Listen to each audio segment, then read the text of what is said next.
As state auditor, I get to travel around the state talking about all the different audits, all the waste that we find in state government. This year, I traveled in the month of December to Greenville, to Tupelo, to Hernando, to the coast, Bay St. Louis, up to Hattiesburg, Meridian, Columbus, all in 1 week to promote my legislative agenda for 2025. Every year, the state auditor's office comes up with a legislative agenda based on the audits that we've done in the previous year, things that we need to change as a state and state law to make our state government work better for you, the taxpayers.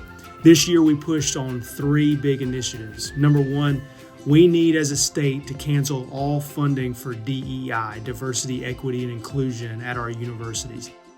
Those words may sound nice to a lot of people, but we wanted to know actually what are these DEI programs at our universities actually doing with taxpayer money. Unfortunately, what they do a lot of times is very controversial. Even at best, a lot of it is wasteful. So for example, at my alma mater, Ole Miss, we looked at their DEI office was doing grants to study social justice yoga for preschoolers.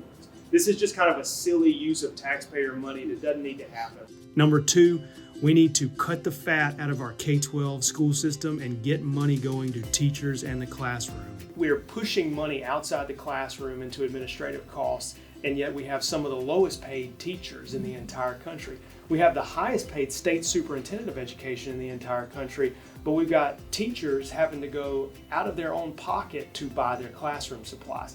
And finally, Project Momentum.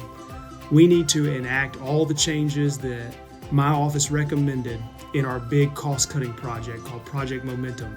I'm very proud of the work that we did. I think it's important, and I think it's also going to generate a bunch of conversations about why we're wasting all this money. Why are state agencies paying $5,800 per TV screen?